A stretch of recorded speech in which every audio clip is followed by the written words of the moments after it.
आप सभी को मेरा नमस्कार। आपका स्वागत है इस चैनल पर। आज मैं जिस मैटर के बारे में डिस्कशन करने जा रहा हूँ या जिस मुद्दे के बारे में डिस्कशन करने जा रहा हूँ, जैसा कि आपको पता ही चला होगा, अभी लेटेस्ट जो अमेरिका के राष्ट्रपति हैं डोनाल्ड ट्रंप, उन्होंने टैरिफ की घोषणा की है भारत के ऊपर। और 25% टैरिफ जो है वो अमेरिका भारत के जो गुड्स हैं या जो भारत के जो सामान जाता है अमेरिका में, उनमें 25% टैरिफ लगाएगा।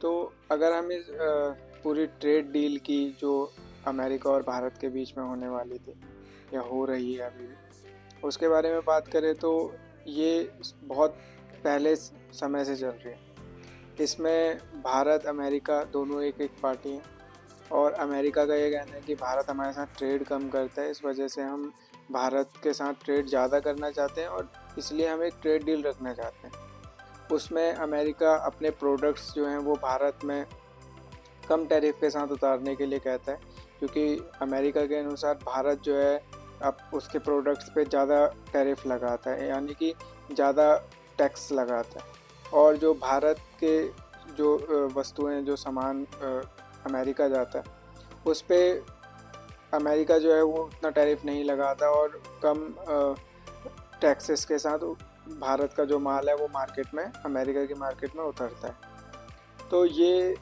सारी बातचीत थी।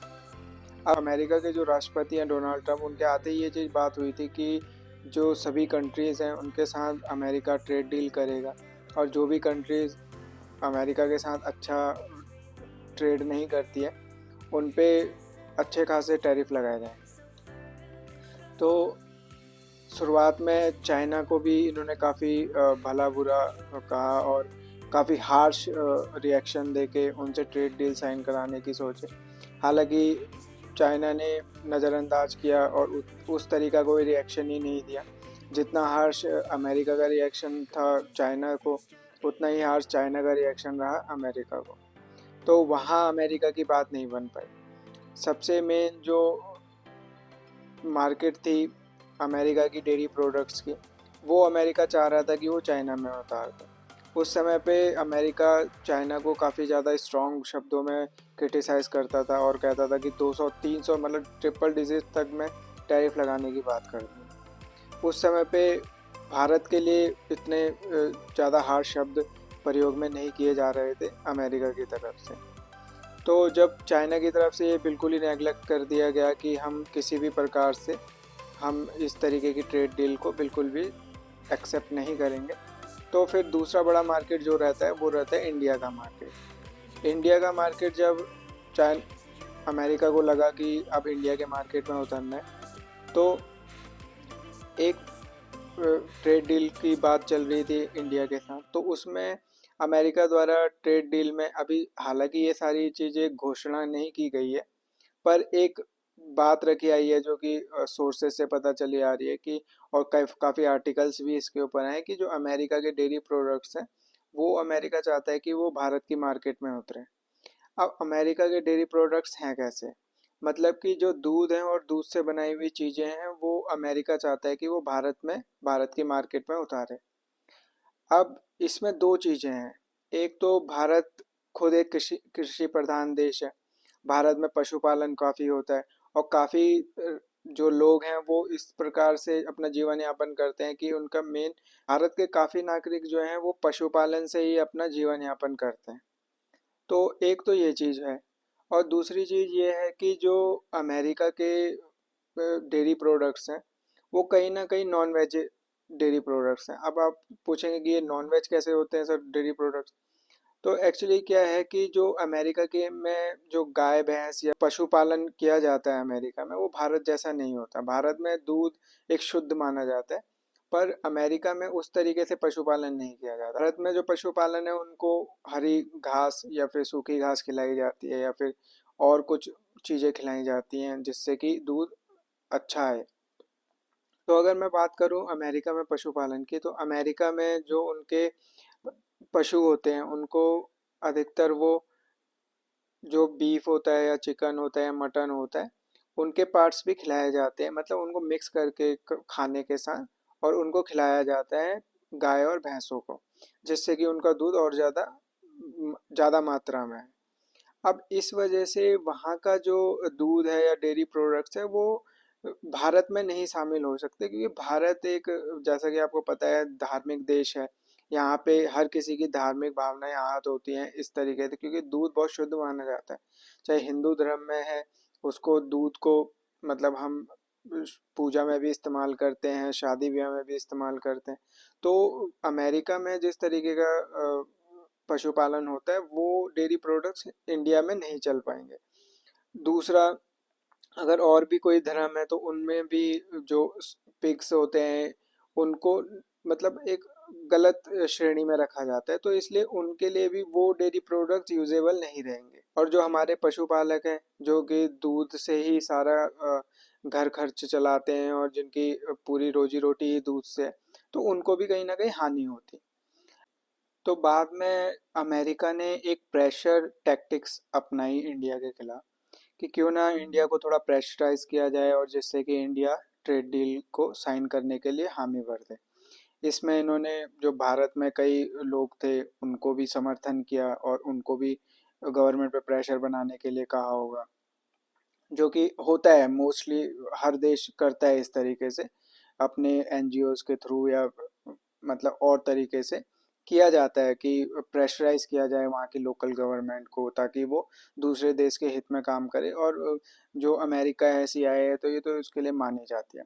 दूसरा, इन्होंने इंटरनेशनल कम्युनिटी में, जैसे कि हमारा पाकिस्तान के साथ वॉर भी चला, तो उसमें भी इन्होंने किसी न किसी तरीके से पाकिस्तान को ऊपर समर्थन देने की ट्राई करी और भारत और पाकिस्तान को एक लेवल में रखने की ट्राई करी, जो कि देखा भी गया जबकि प्रधानमंत्री नरेंद्र मोदी जी जब कनाडा गए थे और G20 की समिट के लिए, तो वहाँ पे भी कनाडा में G20 की समिट में जब मोदी जी थे, तो अमेरिका के राष्ट्रपति जी का कॉल भी आया था कि एक बार अमेरिका आइए और साथ में डिनर करेंगे और ये सारी चीज़ें। पर मोदी जी जानते थे ये सारी टैक्टिक्स की, ये किस तरीके से चीज़ें ले जाना चाह रहे हैं। और क्योंकि पाकिस्तान के जो जनरल थे वो भी, आसिम मुनीर, वो भी वहीं पे थे, और अगर साथ में ये बैठ के एक साथ खाना खाते तो कहीं ना कहीं भारत के प्रधानमंत्री और जनरल, पाकिस्तान के आर्मी जनरल, तो वो इक्वेशन खराब हो जाती है, क्योंकि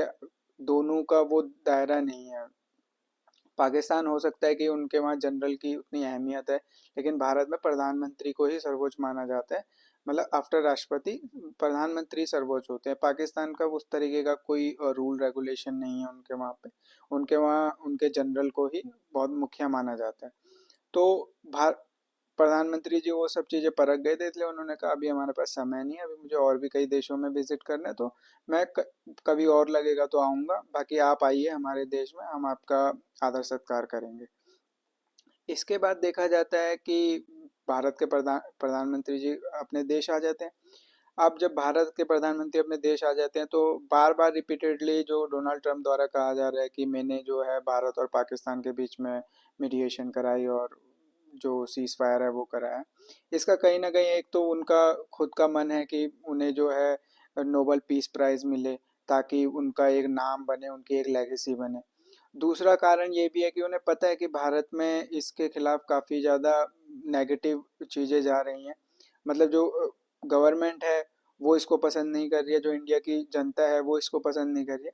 उसके बाद भी वो रिपीटेडली ये चीज़ें बोल रहे हैं, कहीं ना कहीं उनकी सोच ये है कि किसी तरीके से भी इंडिया को प्रेशराइज किया जाए, ताकि इस तरीके से इंडिया कहीं ना कहीं कि अमेरिका से कि हम आपसे ट्रेड डील रखना चाहते हैं, हम आपसे अच्छे संबंध चाहते हैं, कृपया इस तरीके के शब्द ना कहें, या किसी तरीके से भी प्रेशर टैक्टिक्स होती है हर देश की।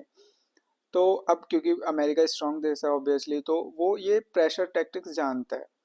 अब इसके बाद ये चीज़ होती है कि अब जो इसके ताबूत पे आखिरी कील गाड़ी जाती है, जिससे कि अमेरिका के राष्ट्रपति इतने ज़्यादा चिढ़ गए, या फिर बोला जाए कि अमेरिका के राष्ट्रपति बहुत खुन्नस में हैं इस समय पे। तो अभी अमेरिका के राष्ट्रपति जब हर तरीके से देख रहे थे, तो अब इस प्रेशर टैक्टिक्स में उन्होंने एक चीज़ ये भी यूज़ करी कि उन्होंने पाकिस्तान को अच्छी डील देनी चालू कर दी। अभी हाल ही में उनका ये भी बयान आ गया कि जो पाकिस्तान है उनके वहाँ पे हम ऑयल निकाल मतलब तेल जो है वो जांचेंगे, वहाँ तेल निकालेंगे, तेल की माइनिंग करेंगे। और कहीं ना कहीं कि भारत भी एक दिन ऐसा होगा कि पाकिस्तान से ऑयल खरीदेगा, ऐसी एक उन्होंने बातें कही जो कि मतलब अभी तो क्लियर है ही नहीं कि पाकिस्तान में ऑयल है भी या नहीं है। पर उन्होंने कहा ये सारी चीज़ें जिससे कि इंडिया को बुरा लगे। उसके बाद जो भारत में मॉनसून सेशन चल रहा है अभी संसद का, उसमें जब प्रधानमंत्री जी ने कहा कि जो हमारे और पाकिस्तान के बीच में स्क्रिमिश हुई थी, उसमें किसी भी देश के जो अ, राष्ट्रीय अध्यक्ष हैं उसने हमें वॉर मतलब स्क्रिमिश में रोका नहीं। तो जब इस तरीके की बात हो गई थी, तो उसके ही अगले दिन ये बयान आना कि हम इंडिया पे 25% टैरिफ लगाने जा रहे हैं, और जब तक की ट्रेड डील नहीं होती ये टैरिफ लगे रहेंगे। और अभी लेटेस्ट में एक नायरा कंपनी है गुजरात की जिसमें 48% शेयर जो है रशिया के हैं, उसको भी यूरोपियन यूनियन और अमेरिका ने ब्लैक लिस्ट कर दिया है। और उससे जो भी पेट्रोलियम प्रोडक्ट हम एक्सपोर्ट करते थे, वो अब पेट्रोलियम प्रोडक्ट नायरा कंपनी जो है एक्सपोर्ट नहीं कर पाएगी। साथ ही माइक्रोसॉफ्ट की जो इंडिया की टीम है उसने वहाँ के जो अकाउंट्स हैं, जो आउटलुक अकाउंट्स होते हैं और जीमेल अकाउंट्स होते हैं, उनको कहीं ना कहीं बैन कर दिया, बंद कर दिया। उसके बाद उनकी कंपनीज जो है वो सुप्रीम कोर्ट भी गई, और फिर बाद में जो चीज़ें निकल गई उसमें ये निकल के आया कि अभी तो हम इसको वापसी चालू कर रहे हैं, पर अगर गवर्नमेंट से आदेश आता है, मतलब कि यूएस गवर्नमेंट से आदेश आता है, तो हमें ये चीज़ करनी पड़ेगी। और हाल ही में आज जो न्यूज़ आई है निकल के 31 तारीख को कि भारत की 6 कंपनियों को और रेड जो है ब्लैक लिस्टेड कर दिया है। वो उन कंपनीज का मतलब अमेरिका का ऐसा कहना है कि वो कंपनी जो है ईरान से ट्रेड करती है, जो कि अमेरिका के पक्ष में नहीं है। और इस वजह से हम इस इन कंपनीज को ब्लैक लिस्ट कर रहे हैं, क्योंकि ईरान जो है वो मिडल ईस्ट में हमेशा मतलब गलत चीज़ें फैलाता है। और हम इसलिए इन 6 कंपनीज को भी ब्लैक लिस्ट कर रहे हैं, ये आज की खबर है। तो अब ये सारे सिचुएशंस हैं, अब देखा ये जाएगा कि किस तरीके से भारत इस सब चीज़ों से निकलते हैं। हालांकि मुझे जो पर्सनली मेरे उसमें मेरे मायने में है कि भारत को इससे कोई ज़्यादा फर्क नहीं पड़ेगा, क्योंकि डोनाल्ड ट्रंप की वर्ड्स वैल्यू इतनी है नहीं। और अब तो पूरा विश्व भी जानता है कि उनकी इतनी वर्ड्स वैल्यू नहीं है, क्योंकि कभी वो कहते हैं 500%, फिर अब 25%, अभी कल को शायद ये परसेंट भी ना रहे, और कभी हो सके कि 50% कर दे। तो ये कल क्या बोलेंगे इसका कोई पता नहीं है, इस वजह से तो मेरे को नहीं लगता कि ये काफ़ी कारीगर रहेंगी। हाँ, ये है कि भारत को इस समय पे बहुत सोच समझ के चीज़ें आगे बढ़नी पड़ेगी, और देखना पड़ेगा कि कौन भारत के पक्ष में है और कौन भारत को जो है नुकसान पहुंचाने की सोच रहा है। तो आगे मैं और भी वीडियोस लाता रहूँगा, तब तक के लिए धन्यवाद। जय हिंद, जय भारत।